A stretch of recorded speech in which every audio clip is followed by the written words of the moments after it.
Good afternoon. It is good to be with you this afternoon in Merrion Square on this anniversary of the Hiroshima bombing. I'm sorry that I'm not with you in person.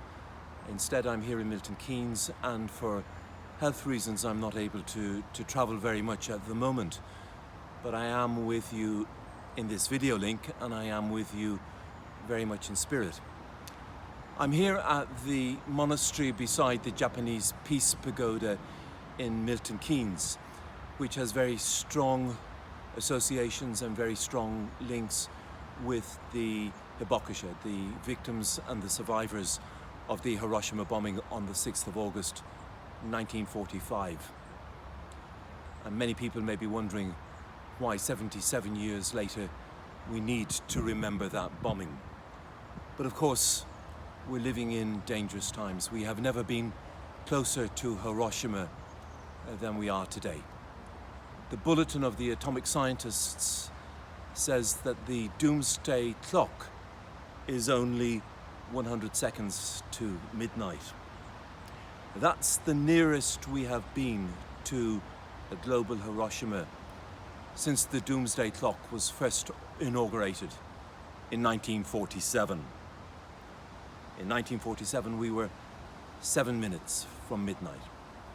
When it came to the end of the Cold War in 1991, the world could breathe a breather, a safe breath, because by then we were in fact 17 minutes from midnight. But now it looks increasingly that the world is running out of time. We edge closer and closer by microseconds every moment to doomsday. And that push comes because of global warming, but it also comes because, once again, we're living in an atmosphere where the world is at war and where nuclear powers are threatening to use their nuclear weapons if each alliance starts to expand any further. Many experts, many commentators are saying that Russia is in danger of resorting to nuclear or chemical weapons if the war in Ukraine intensifies.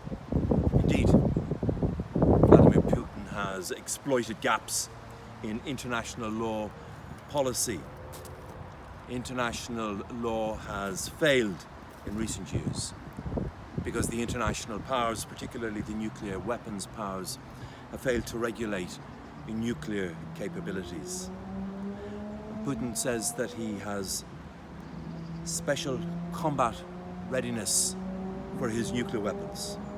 He's threatening his foes in the West that he has identified, telling them that they face consequences that you have never faced in history.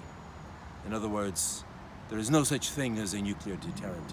He is willing to use his nuclear weapons, and we can presume, therefore, that all the nuclear powers are willing to use their nuclear option too. Who's going to pull us back from the precipice?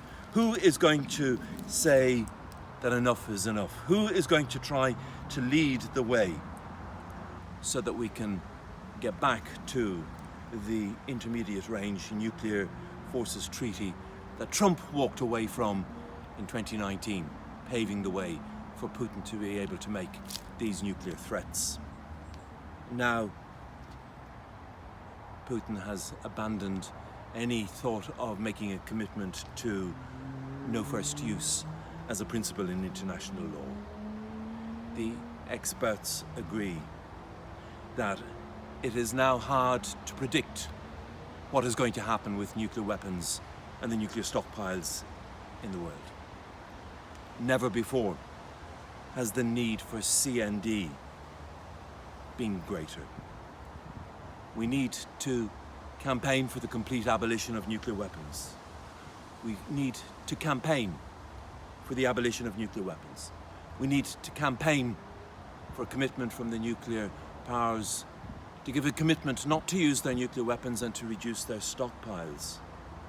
We need to remind the world that just one nuclear weapon, 77 years ago, on the 6th of August 1945, wiped out 200,000 people in Hiroshima, and that nuclear weapon was smaller than any of the intermediate range nuclear missiles that we're being threatened with use today.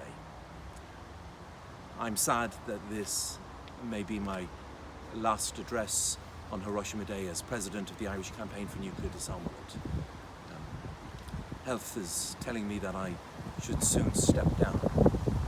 But that doesn't reduce my commitment to campaigning for nuclear disarmament, for campaigning for the abolition of all nuclear weapons, campaigning and reminding us all that we need to remember Hiroshima, not just on the 6th of August, but every day, every moment, until all nuclear weapons are put out of reach. Thank you.